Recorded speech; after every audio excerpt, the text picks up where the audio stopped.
Hello, and welcome to Chapter 10, Fight Night. I'm so excited to bring you this. This is like a crazy good chapter. It was so much fun to write, and I hope you really like it. It picks up immediately after Chapter 9, so I'm going to review the last couple sentences in Chapter 9 just to get you going. Then we're diving into Chapter 10, and then we're off and running. Okay.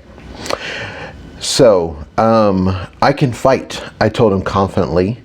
I can't fight as good as I can heal, but I've fought for my life before, and I'm still alive today.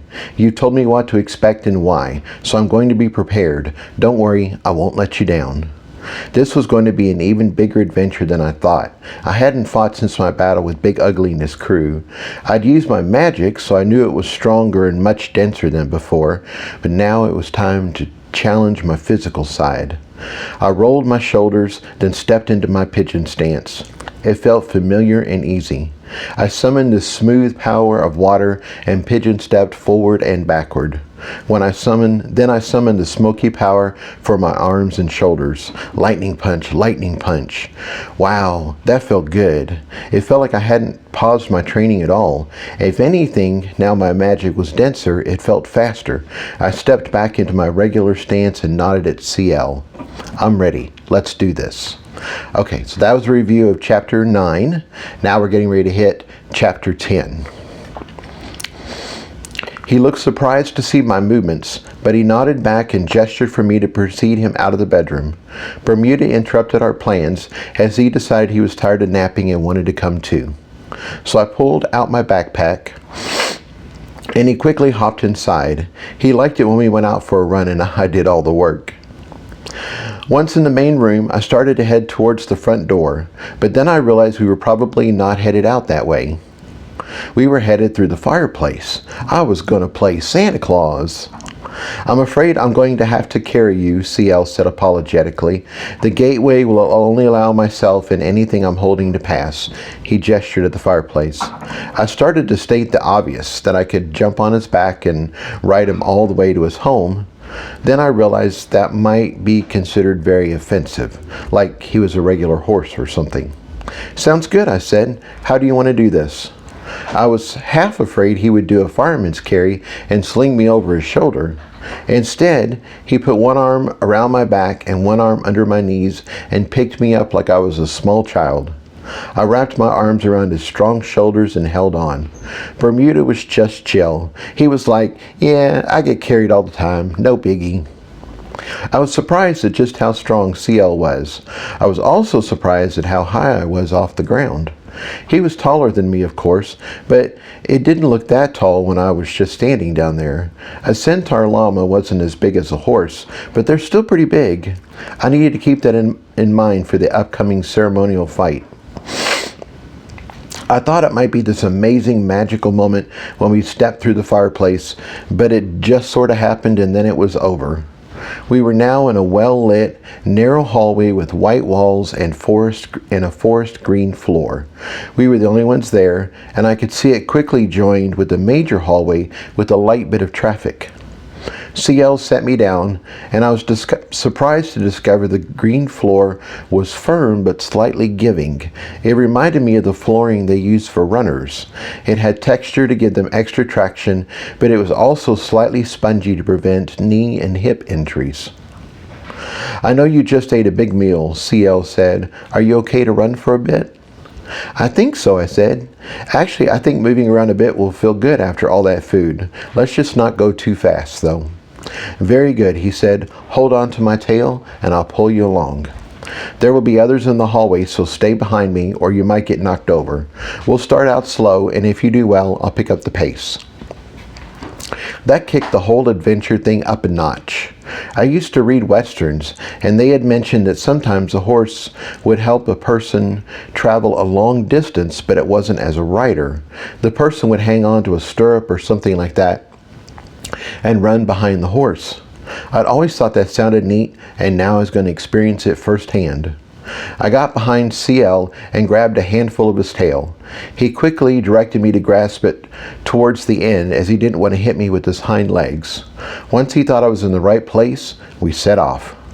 We quickly reached the end of our little hallway, and CL smoothly merged with the light traffic in the main hallway. CL said he was going slowly, but I felt like we were flying. Being pulled along took some getting used to, but after a few minutes I felt more comfortable and began to stretch out my stride a bit more. CL felt my shift and picked up the pace a bit.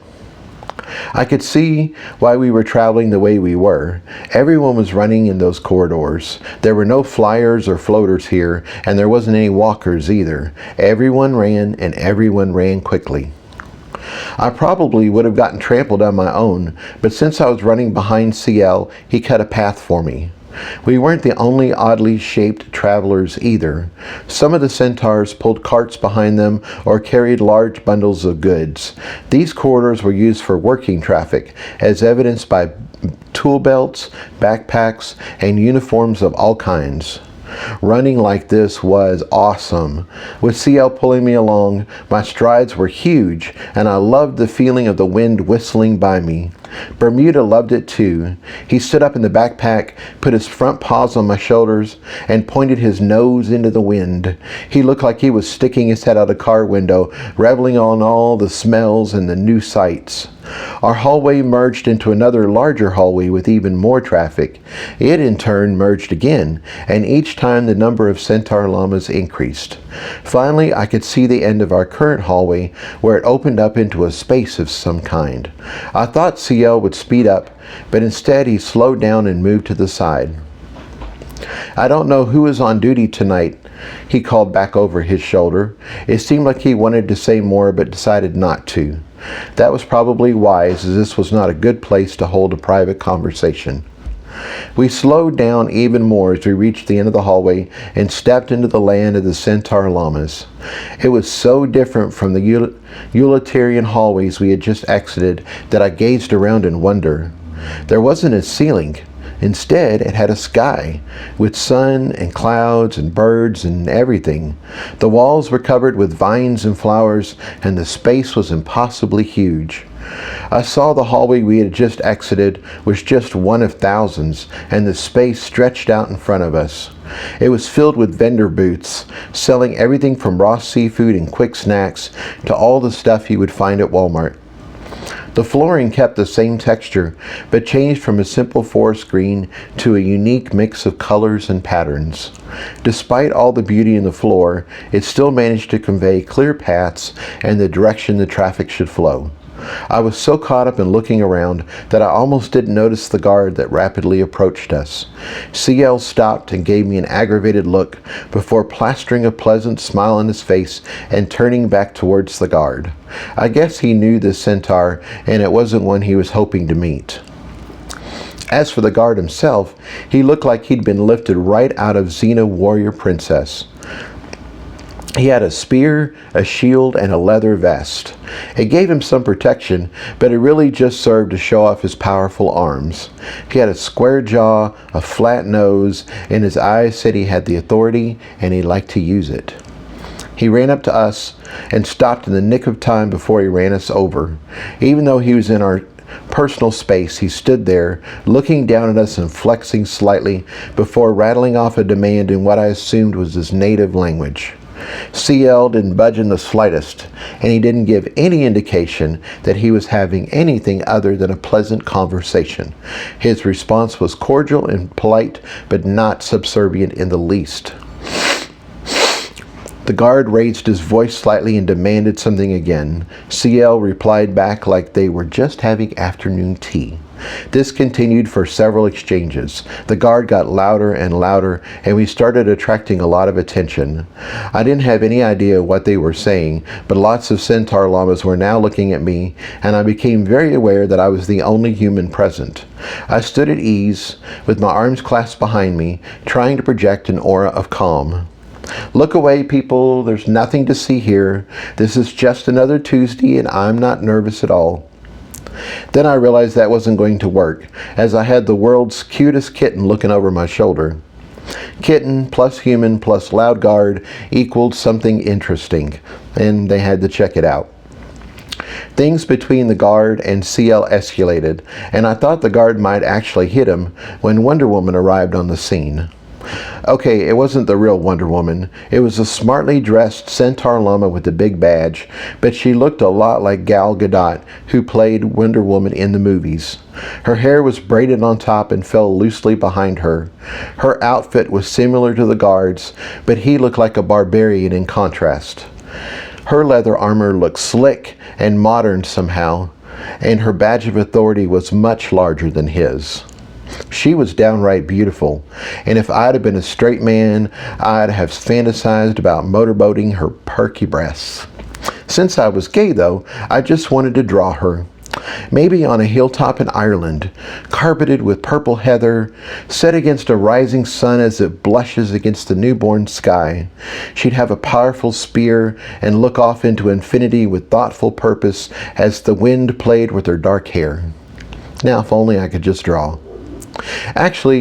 Anyway, Wonder Woman quickly took control of the situation and spoke to both of them firmly. She nodded a few times, asked a few questions, and then turned to me. "Greetings, young mage. I am the captain of the watch. I've been told that you are here to attempt a healing. Is that correct?" Her voice was polite but firm. "Yes, ma'am," I replied. "And you have been informed that mages and naturals are rarely allowed in our space. As such, they're expected to earn your entrance by trial of combat. Is that correct?" "Yes, ma'am," I replied again, although I was led to believe the trial was mostly ceremonial. "You must win," she said flatly. "Sometimes the opponent is sympathetic to the cause and takes a fall. I'm not sure that will be the case today." She looked at the guard who was giving me the stink eye. "Since you were detained by Ditta Mumba Tumba Tumba Tubba Tubba Bubbadas, it is his right to issue the challenge. Do you accept?" That was a long, crazy sounding name, and I couldn't keep calling him guard, so I decided to call him dumbass. That seemed to fit. "What are the rules of the fight?" I asked. Some of what she had stated was different from what CL had said. Maybe CL didn't know all the rules, especially if this rarely happened. Either way, it seemed the captain was the final authority, so I wanted to hear from her what I was getting into. "The match will be held in the circle," she stated. "As the challenged party, you have the choice of armaments for the engagement. Magical weapons and offensive charms are not allowed. Also, offensive spells are not allowed. Personal magic shields, healing charms, and the likes are acceptable. The winner is determined by one of three ways. First, he knocks his opponent completely out of the ring. If any part of his opponent is still in the ring, then the match is still on. Second, his opponent is knocked unconscious, or it is determined by the referee that the fighter can no longer continue with the match. Third, his opponent surrenders the match. He can either do this verbally by saying yield, or physically by tapping the ground or his opponent. Okay, this just got real. This sounded like the Ultimate Fighting Championships, and I was getting ready to step into the octagon. I'd seen fights like this before, and many times both fighters left the ring a bloody mess. In this case, I wasn't fighting another human. I was fighting an 8-foot-tall centaur who was at least triple my weight, maybe even 4 times my weight, and he looked healthy and strong. This was going to be a hell of a fight. I could only guess the reason behind all this, though. The centaur llamas didn't want some high and mighty mage all up in their space, so they'd created this challenge that was designed to put the mage at a severe disadvantage with no offensive spells. Then they knocked the mage down a peg or two by smacking him around like he was a pinball. I already knew mages were a proud bunch, so no mage would go through this charade without having a very good reason. In this case, I had a good reason. I like CL a lot, and his niece had already helped us out. Plus, I really liked the idea of being a healer. I wanted to push my talents and see how far they would go. I was willing to take a few bruises for that. "I accept," I told her. She stepped back and raised her voice. "The challenge has been issued and accepted. The match will happen immediately. We are headed to the arena." The crowd around us broke out in cheers and excitement. It sounded like I was going to be entertainment for a lot of centaurs. Or maybe this was all a mistake and I was fresh meat. I didn't like the sound of the word arena. That had a Roman gladiator fight to the death kind of feel. Regardless, I grabbed CL's tail, and we trotted off again. This time there was a whole crowd of centaurs running behind us. It seemed like we ran forever.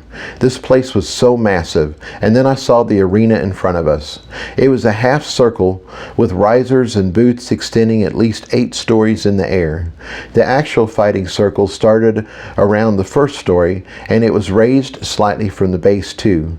The whole thing was designed so that those who had the money could sit in the risers and enjoy looking down on the show. The rest of the people could stay on the ground in the open half of the circle and still get a good view. The crowd was already forming, but with the captain leading us, we quickly pushed through. Before I knew it, I was in what looked like a locker room with only CL and Bermuda for company. The place had a restroom that I could use, a sink with counter space, and a full-length mirror. "I did not think all this would happen," CL said nervously. He was pacing. Dumbass had been taken away to another place, probably very similar to this one, to prepare. "It's okay," I said. "I must admit, I didn't really understand before why your niece couldn't meet us somewhere in the middle. Having seen how massive your homeland is, I finally get it. I have no idea how you have an open sky and this much space inside House ATAC, but somehow it works." At that point, the captain knocked on the door and came inside. She had an older centaur with her that had on a pair of glasses that looked like goggles. "This fight is supposed to be ceremonial," CL stated. I think he was talking to the captain as much as me. "I'm going to go and talk to your opponent and see if we can come to an agreement. I've just come from his camp, and I'd suggest you save your breath," the captain said. "He has given every indication he is not going to back down. This is his moment in the sun, and he's going to milk it for everything it is worth. He knows why our young mage is attempting to enter. I've told him," CL said, frustrated. "He knows about the purpose of your visit," the captain said. "I've gone over it with him again. His feet are set upon the path, and he will not waver." "I don't suppose you could order him to comply?" CL asked tentatively. The captain glared at him sternly for a long moment. "I'm going to pretend I didn't hear that." CL turned away, clasping his hands in agitation. "Let's be clear. This is an honorable match, fully sanctioned by the traditions of our people. There will be no subterfuge." She continued glaring at his back for a moment, then turned to me. "As the challenged party, you have the right to declare armament. This includes both weapons and armor. I understand you are a very young mage of only a few months." She paused and gave me a questioning look. I nodded. "So I'm going to tell you what the most common options are and what I would pick." I nodded again to let her know I was listening. Mages have their shields, of course, so they mostly go with shield charms supplemented by their own personal defenses. This allows their opponents to have a defensive boost as well, so we usually wear leather armor.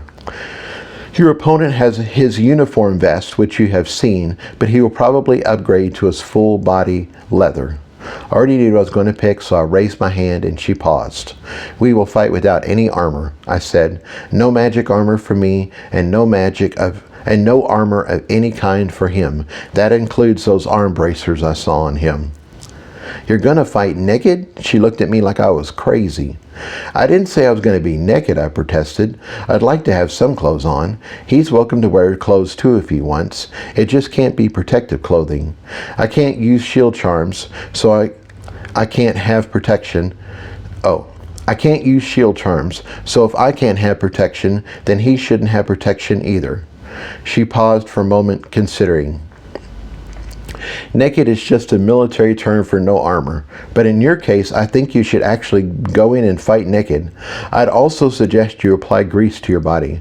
Your opponent likes to grab and hold while he administers damage. Being slippery might be a real advantage for you." That sounded like a good idea.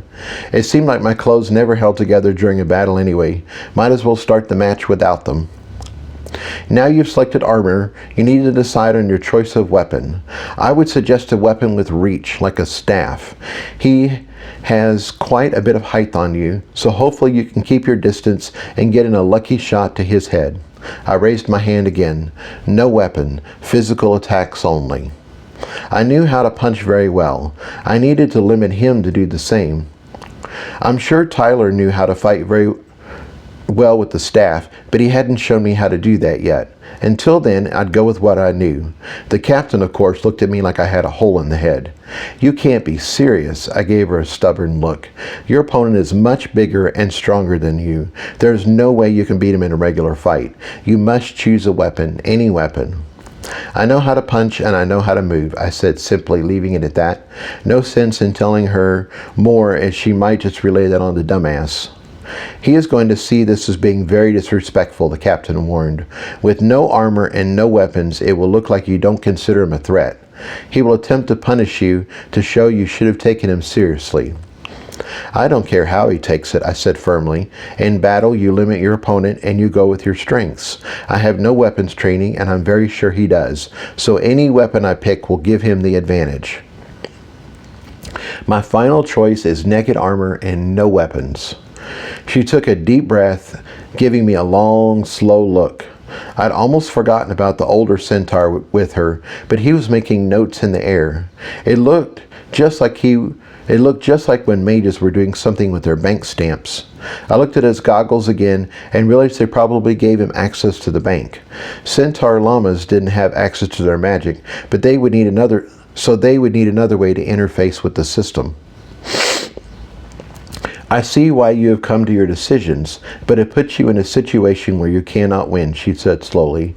Your opponent is strong, much stronger than you. He weighs a lot more, which means he can push you around and own the space much better.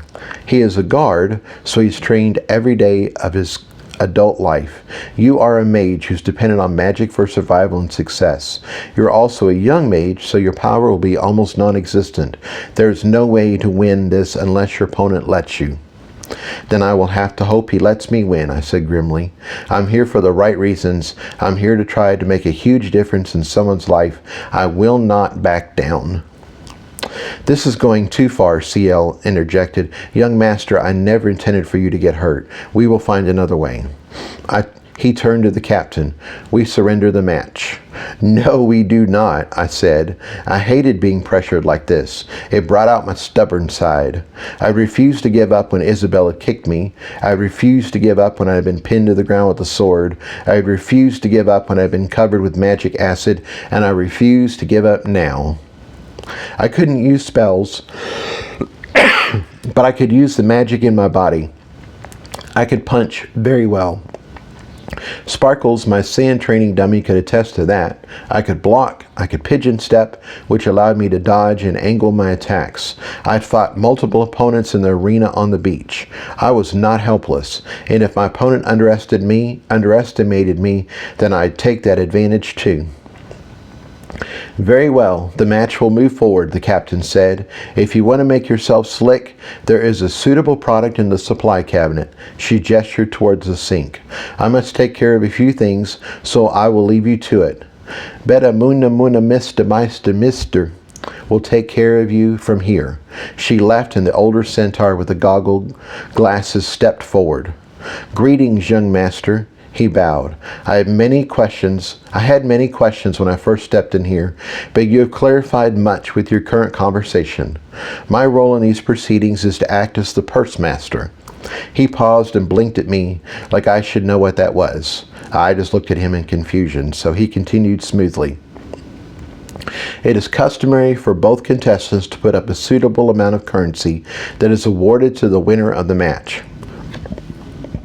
This way, both contestants have something to win and something to lose. It keeps the match fair and honest and ensures both contestants will try their best to win. Well, crap. If Dumbass put something in the winner's pot, then he wasn't going to want to throw the match. Have you tried talking this over with Dumbass? I asked. He looked confused.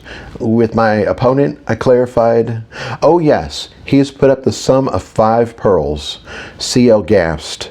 Is that a lot? I asked. Oh yes, CL said. We don't have any magic, so pearls are very precious to us. We don't often deal in whole pearls. We usually use mini pearls for regular transactions and centi pearls for larger ones. Won't that make Wouldn't that make your currency awfully small? I asked.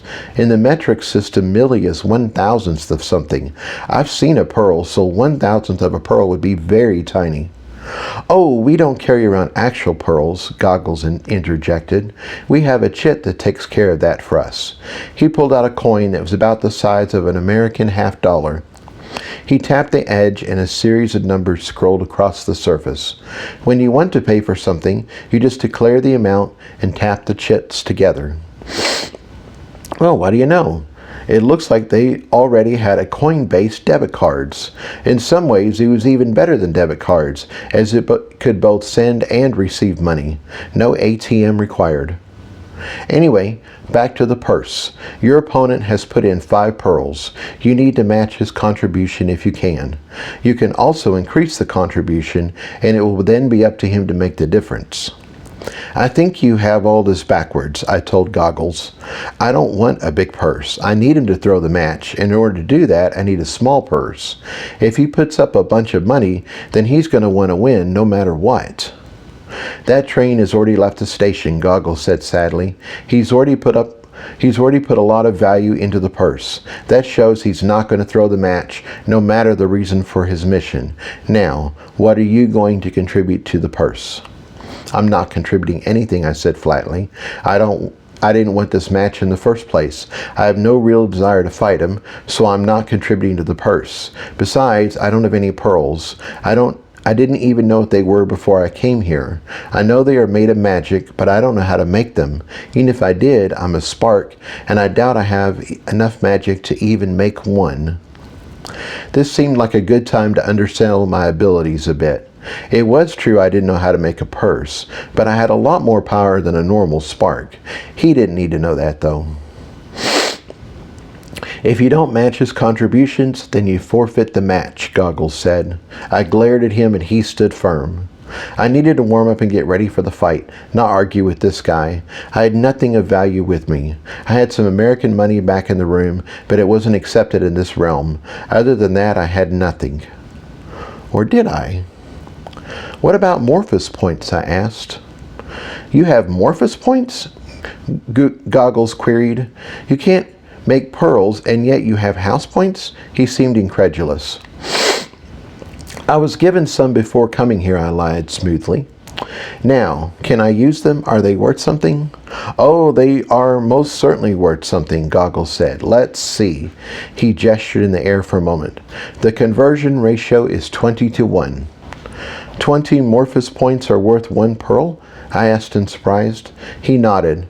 From what I understand, the raw magic is an equivalent, but Morphus points are harder to come by and very useful in the house. Holy crap! I was rich! I only needed 100 Morphus points to match Dumbass, and I had thousands of them. My granny godmothers had come through for me again. I gave Goggles 100 points for the pot, and he was turning to go when something occurred to me. Just out of curiosity, do you also take bets on the match? His eyes lit up.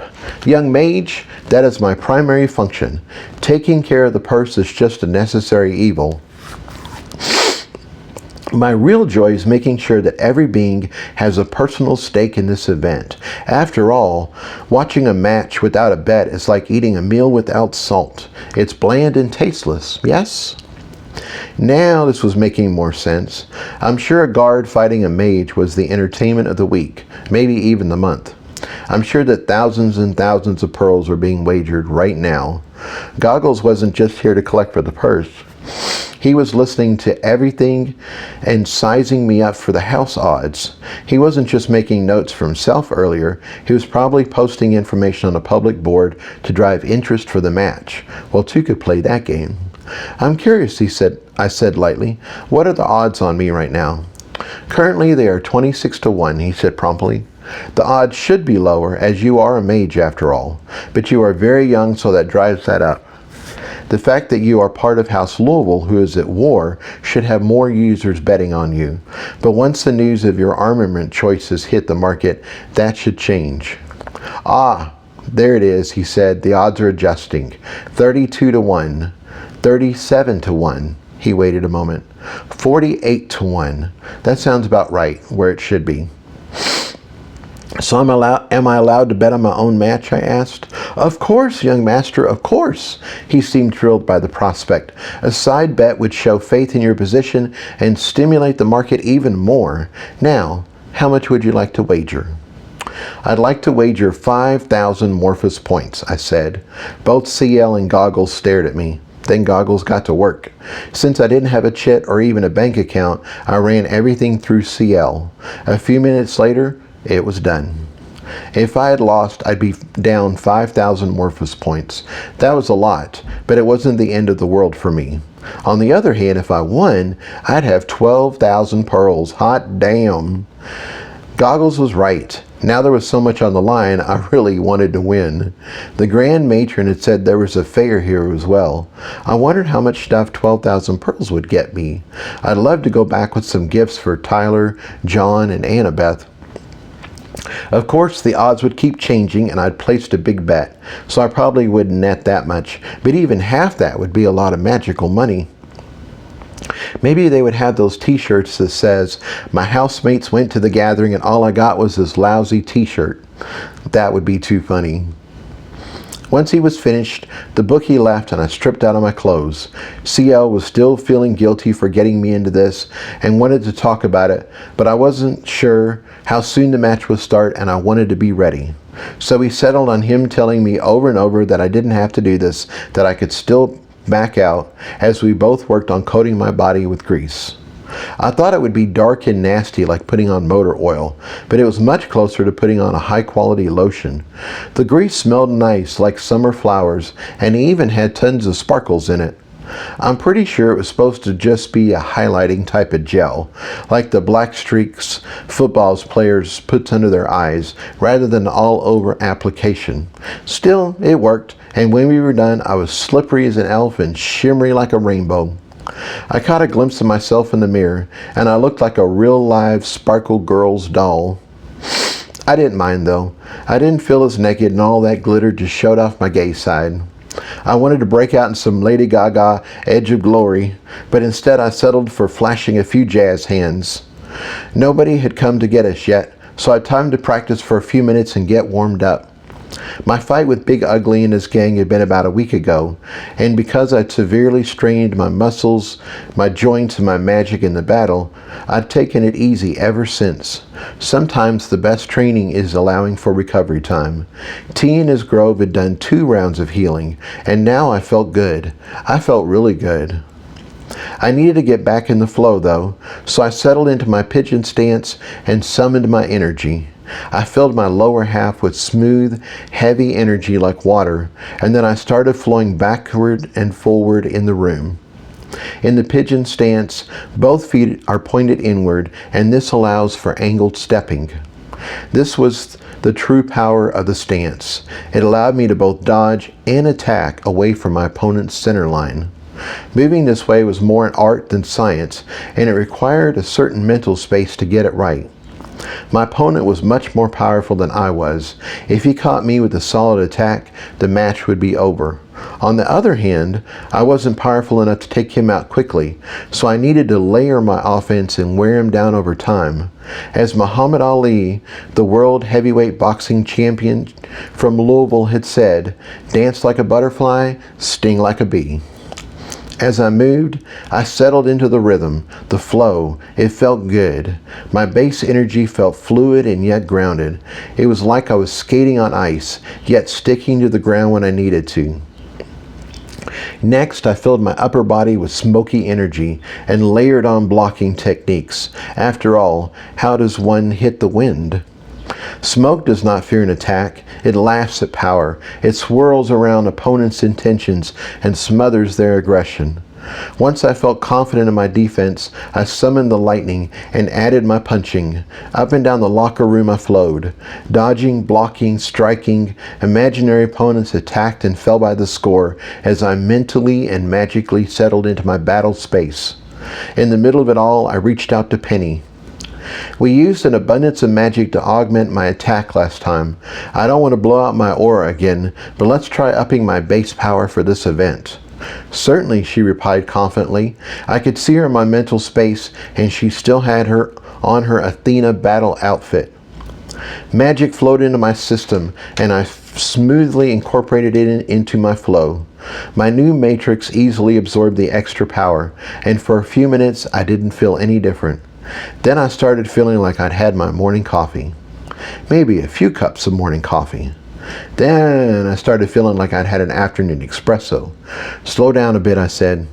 My movements felt good. I felt awake. I felt full of energy. That's it. We're all good.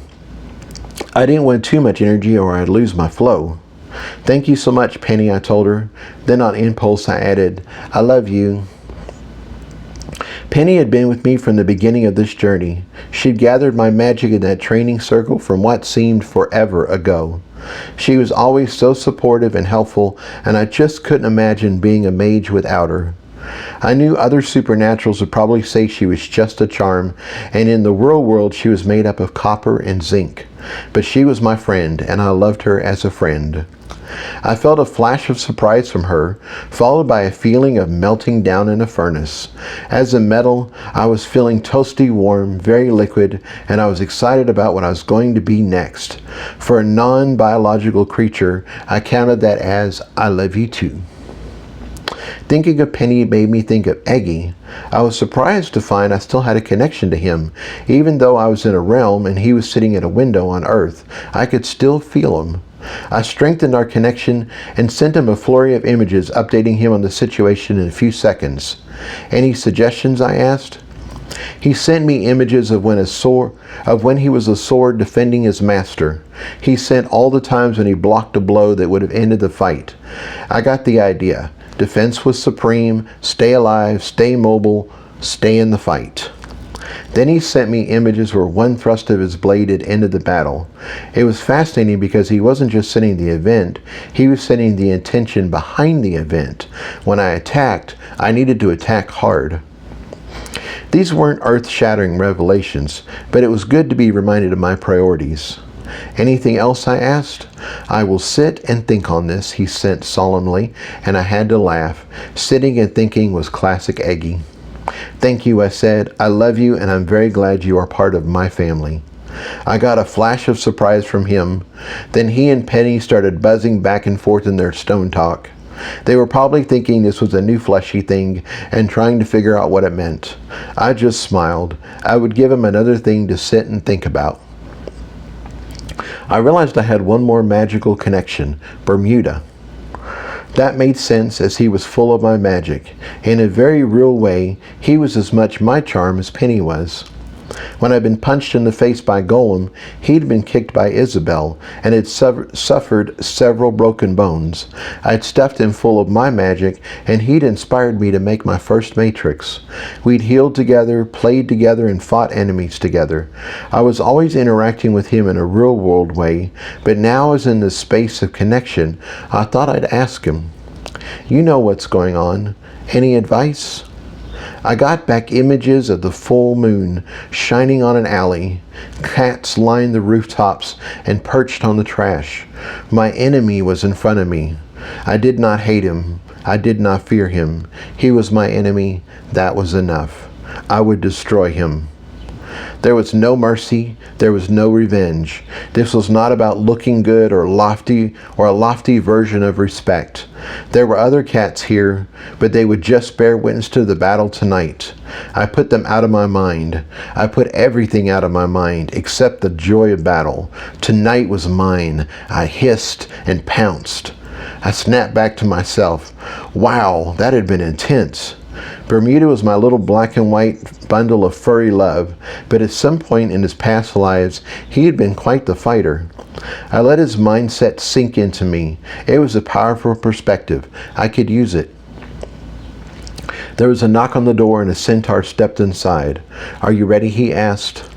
I felt my space. I was ready. Physically, mentally, emotionally, I was ready. I nodded and followed him out. CL gathered up the backpack and Bermuda and followed behind. I felt the crowd first. My feet picked up the vibrations of thousands of centaur hooves shifting in excitement. I heard the crowd next.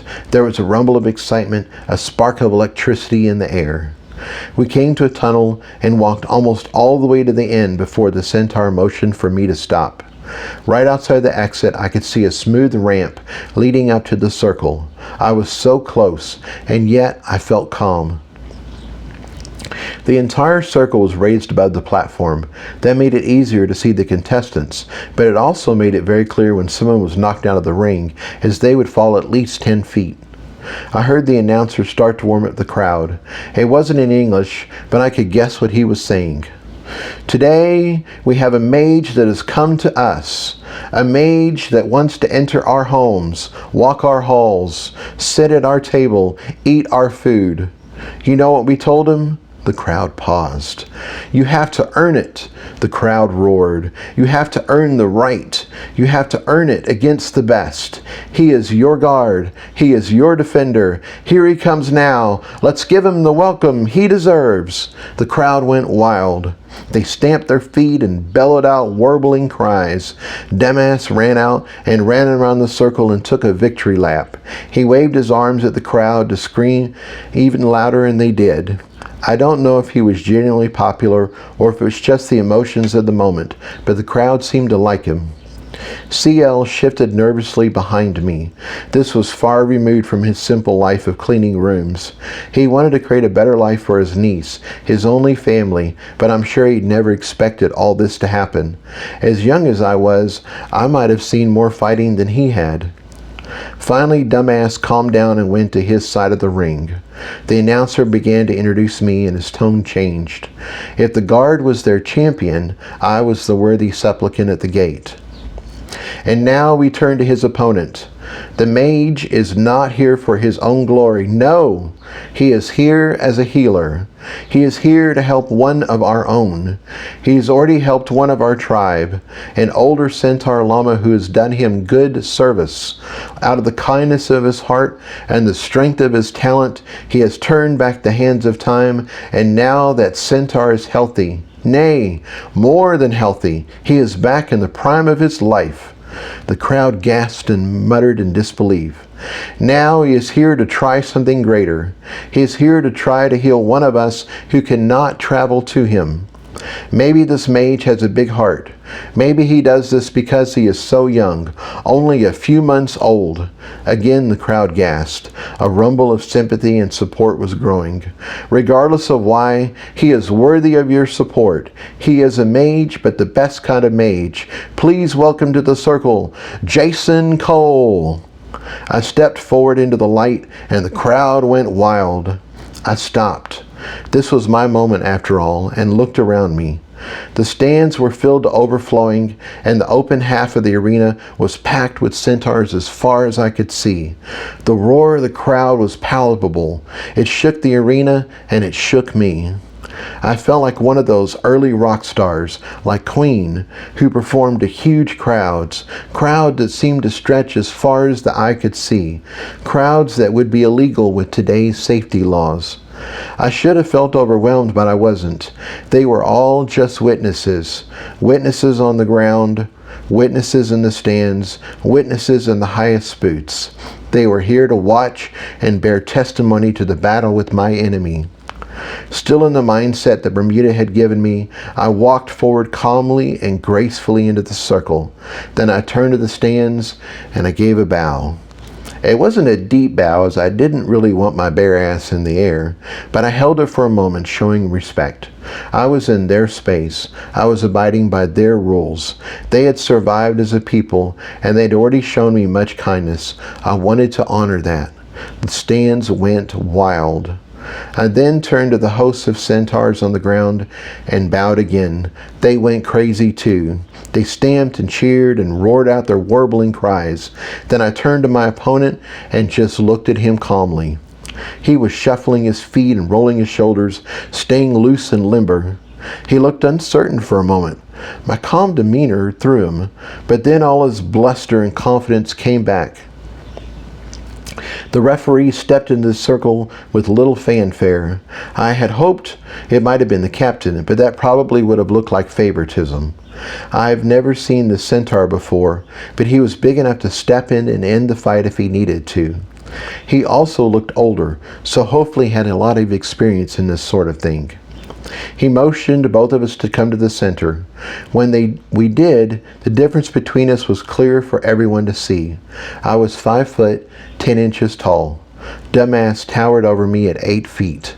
I was skinny but well-defined, 160 pounds. He weighed closer to 500 pounds. Our matchup looked ridiculous.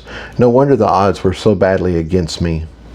I hadn't really thought about this before, but I realized in that moment that centaur llamas are bigger than their regular llama cousins on Earth. I've seen pictures of llamas before, and they are small and gentle enough to be in petting zoos. There was nothing small or gentle about Dumbass. He glared down at me as the referee started talking. "Let's have a good match today," he said with authority. "This is not a fight to the death, so I better not see any deadly strikes. It is also not a grudge match, so there better not be any strikes to maim either. That means no eye gouging, no strikes to the throat, no joint locking, and no strikes to the groin. Are we clear?" Both of us nodded. "There are no rounds. You fight until you win. Are we clear?" We both nodded. This was a great rule for me. With my new body, I could fight at top speed all day. Maybe I could wear Dumbass down. If you fall out of the ring, you lose the match. If any part of you is still in the ring, the match is still on. This includes if you are hanging onto the sides of the ring. There is still the possibility that you could pull yourself up and continue the match. Are we clear? We both nodded. If you are knocked unconscious or I feel you cannot continue, I will stop the match. If you feel you grab me and pull you off your opponent, if you feel me grab you and pull you off of your opponent, stop fighting. The match is over and you will have won. If you fight me after I pull you off, I will kick your ass. Are we clear? We both nodded, although it seemed like he was talking more to Dumbass than me. I'm sure he thought he could handle me pretty easily. You can surrender the match either verbally or physically. Just say the word yield and I will stop the fight. If you cannot speak or if you feel you won't be heard, you can tap out. You can tap your opponent or the ground or both. If I see you tapping, I'll stop the match. If you say you are not tapping out, it is too late. The match has been called and your opponent has won. Are we clear? We both nodded, but this time he was looking at me. Clearly he was going to be looking for me to surrender as soon as possible. Go back to your respective sides and let's get this thing started. I walked back to my side while Dumbass pranced back to his. I should have been nervous. I should have been shaking with all the adrenaline running through my system. Instead, I felt this strange cat readiness. My steps were light. My eyes were wide. My tail was fuzzed. Okay, I didn't have a tail, but mentally it was fuzzed and ready for battle. I reached my side of the circle and turned around. "Fight!" the ref yelled, and just like that, the match was on. I thought maybe Dumbass would rush me and try to push me off the edge right away. That's what I would have done if I was him. Instead, he trotted toward me like he had all the time in the world. Clearly, he didn't want this fight to end quickly. I went ahead and moved towards the center, as I didn't want to get trapped against the edge and fall out of the ring by accident. As I moved, I settled into my pigeon steps and summoned my water energy and my smoke. I had a plan. It wasn't a complicated plan, but at least it was a plan. Before I started attacking and opening myself up to counterattacks, I first wanted to size him up. I needed to know how fast he was. Supposedly he trained every day, so how skilled was he? He was part llama, which meant he had 4 feet to my 2. How did that affect his movement? Could I still pigeon step out of his range? Little Eggy, like Eggy had said before, defense was key. I needed to dance like a butterfly. Once he was close, Dumbass wasted no time in attacking. He almost caught me flat-footed, as I had no idea he could accelerate that fast. One moment he was 6 feet away. The next, he was punching at my head. I floated to the side and let him speed on by. He turned again, much faster than I thought possible, and charged again. I could sense he was just warming up and playing to the crowd. He wasn't giving it his all. but I was already learning he was no joke. Those nice muscles of his weren't just for show. I thought he was big enough to be slow, but that wasn't the case. I could feel the wind from his fist as he barely missed me. I also discovered I was thinking of him like a car, and that was a mistake. A car would pass me by, drive in a circle, and come back for another pass. That made sense if your back tires didn't move and it's just your front tires steering. In this case, he had 4 legs and they were all involved in turning. That meant he could stop on a dime, whip around fast, and come right back at me. I had some advantages, though. I'm pretty sure he was used to fighting with a weapon, as he kept reaching over his shoulder like he was going to grab something. It didn't seem like hand-to-hand fighting was his preferred method of conflict. I also think he was used to fighting someone his own height. I had thought since he was taller than me that he would have the edge over me. Instead, it just limited his reach in the areas he had to hit. It wasn't just his height either. He was used to fighting somebody his own weight. I was a lot lighter than him, which meant I could move faster, and I was certainly using that to my advantage. I think he thought he could tag me right away, then take his time tearing me apart. He couldn't land a solid blow, though, and that started to frustrate him. He picked up the pace, charging faster and swinging harder. As Tyler had taught me, though, swinging harder meant swinging slower, and it was actually easier to dodge him. He touched me more than once. It would be impossible to throw that many punches and not land at least a little something. He never got a solid blow, though, and my slippery motion helped a lot when he did touch me. His glancing blow just slid right off me. He couldn't spin me or throw me off balance. He also tried to grab me and hold me still, but he couldn't get a grip and my sparkly ass just floated away. It wasn't long before he gave up toying with me and kicked it into high gear. Now he was really trying his best to tag me and pound me into the ground. I survived, but only because I had a huge advantage: my magic sight. I didn't have to have eyes on him to know exactly where he was and what he was doing. My magic sight extended around me for about 20 feet in all directions, and most importantly for this fight, I could see inside things just as easily. Dumbass was just like CL. He didn't have an aura, so I could see and feel all his muscles.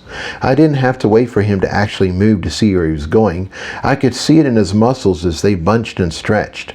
I knew what he was doing almost the same time he did, and that let me invade him like smoke confounds a knife. Dumbass was going full out, and it takes a lot of energy to do that. It's the equivalent to sprinting at full speed, and he could only do that for so long. There was going to be a point where the fight changed. He was going to try and step back to recover, to rethink his strategy, and in that moment, his guard was going to be down. That's when I was going to take the fight to him. The butterfly was going to start stinging like a bee. In the meantime, I did my deadly dance with him. The angles of the pigeon steps baffled him. He couldn't seem to figure out where I was going to go next. I switched my soft blocks, which were designed to gently redirect his flow, and instead started striking his arms. If done right, a block can really hurt. Forearms aren't the tenderest part of the body, but they can take damage. Once muscles are bruised, it's hard to make a fist or grab someone. Repeated hard blocking will break bones, although I wasn't at that level yet. I'll give him this: he was in great shape. He lasted much longer at full speed than I thought he would. He was frustrated, though, and the blocks were hurting him. I saw him start to shake his hands between strikes to try to get some feeling back in them. I waited. I was patient, and then it happened. In a split second, the energy of the fight shifted. It's hard to define exactly, but the intention changed, and just like that, I turned on the lightning. He stepped back, I stepped forward. I came in on his right side. He was off-center to me, but I was square on his center line. His abs, his lower ribs, and the part where he changed from llama to human were at my level, and that's where I struck. My first punch struck in the soft below his ribs. There's muscle there, but not a lot. and I could feel the shockwave from the blow sink into him. As my right fist pulled back, my left one was already on the way. It struck the same spot, sending a follow-up shockwave and bruising the muscle a bit more. Dumbass was so surprised I'd hit him, he didn't even block. He just froze as his mind tried to catch up with what was going on. Tyler had showed me the secret to punching: relax and tense on contact. Relaxing made my punches lightning quick. Tense on contact meant all my focus and power exploded at the right moment to do maximum damage. I'd practiced this for hundreds of hours, and I'd gotten very good at it. I was used to hitting Sparkles, my Sandy trainer, who weighed hundreds of pounds, and I was used to hitting my opponents in the arena on the beach. I said all that to say that although Dumbass was a heavy, powerful, well-built centaur, he wasn't half as hard as sand, and I was used to hitting heavy, solid things, and I tore into him. His side muscles collapsed on my fifth punch, and my next few blows sank deep into his organs. He bellowed and dropped his right arm to try to protect himself. I had already tore up his forearms, so I was more than happy to go to town on his upper arms. I directed all my power into the main bone on his arm and quickly felt his big guns weaken. Soon his arm went slack, and I was able to dig in deep. I hammered his arm, trying to break it. He backpedaled like crazy, and now it was him trying to get away from me. I used that opportunity to hammer his human half. I pounded his stomach and his left side. When he tried to protect them, it just opened up his right side for more punishment. He tried to cover up my angled attacks, kept finding his weaknesses.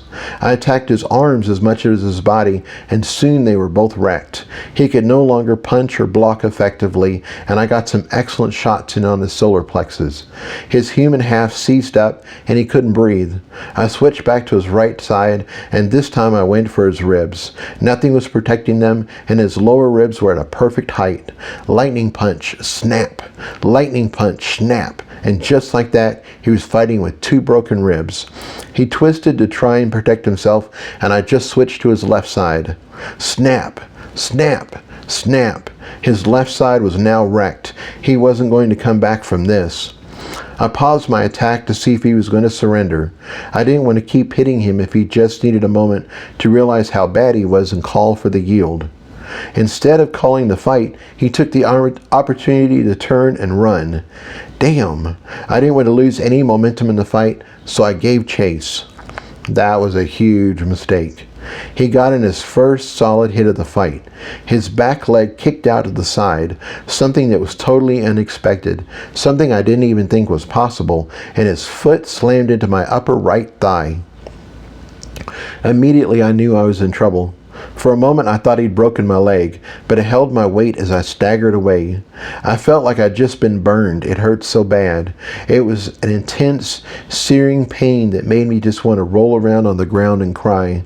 My flow was gone, my pigeon step was gone, my lightning punch was gone. I suddenly felt very mortal and very vulnerable. Dumbass galloped away before realizing something was different. Then he turned around and saw me. He was hurt and tired, but seeing me stagger gave him hope. He lined up on me and charged. It was crazy, desperate, wild charge, but he gave it everything he had. He wasn't even trying to hit me. His arms were low and wide. I think he was just trying to run me over or catch me or something. I felt like I was looking down the barrel of a rifle and the bullet had already been fired. At that moment I knew I couldn't dodge. I couldn't fly out of the way. There was no pigeon stepping out of this one. This was his last chance to end me. Unfortunately, it was my last chance too. I felt angry. Why couldn't this idiot have surrendered when he had the chance? Now one of us was going to get really hurt. T, I hollered, give me all you got. I must stay on my feet. Penny, I hollered next, triple my magic. I felt waves of power flow into me. I faced my charging opponent. I couldn't run, so I was going to fight. I've done this once before, and it torn up my body and my aura. I was acting on instinct though, and this is what I felt like I should do. Up to this point, I'd fought with water and air. Now it was time for earth. My charging opponent was the unstoppable force. I was going to be the immovable object. I slammed my power through my feet into the earth. Hold me, I commanded. I pulled that earth energy up through me, through my legs, through my core, through my chest. Support me, I commanded. Dumbass had almost reached me. He filled my vision. I could see the sweat on his body, the desperation in his eye. I summoned the lightning. This time I didn't do just one bolt. I called several and wove them together. Lightning comes from the ground too, not just the sky, and that part of the lightning was what I used now. My fist shot forward and I did a perfect tense on contact. My magic rolled through me and slammed into him at just the right moment. Stone, I commanded, and I turned myself into a living extension of the earth. If I was just flesh and bone, I would have crumbled. He had a huge amount of momentum behind him, and he would have snapped me like a twig. As a mage, however, I had access to magic. I had the source of creation running through me. I had the soul to command it, and the imagination to shape it. I imagined I was John in his stone form. I was connected to the earth, and the earth flowed through me. I was thousands of pounds of solid rock.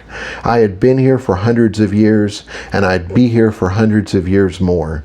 Nothing could move me. Nothing could shake me. Not even a charging centaur. We impacted at the intersection of two of his center lines. The first center line ran vertically through the human part of his body. The second center line ran horizontally through the middle of his centaur side. My fist struck him at the center of his power, while all that momentum attempted to crush me. The unstoppable force met the immovable object, and the immovable object won. The shockwave of my blow rolled through him, while his momentum sunk my fist deep inside him. I felt things break as his arms became like spaghetti and flopped around. He staggered backward with a dumbfounded look on his face. Then his legs collapsed. The whole arena seemed to stop. They were shocked. The referee didn't move. He just stared. I felt like I was in shock too, as I wrestled with the earth energy. I pushed all the extra magic back into Penny and tried to let the stone power go. It was too much. I'd summoned it too quickly for it to fade. I'd summoned it too strongly for it to fade quickly like that. Call it, I said to the ref through gritted teeth. He needs help. Call the match. I glared at him, willing for him to snap out of it. He blinked, and then he was back in the game. He ran over to my opponent and quickly checked him out. Medic, he hollered, and a team of centaur llamas ran into the circle, swarming around the downed guard. The match was over, and my fighting mindset faded. He wasn't my enemy anymore. I was just glad he was alive. I double-checked with my magic sight. Yep, he was alive, but he was hurt. It was going to take him weeks to recover. I knew from experience that broken bones were no joke.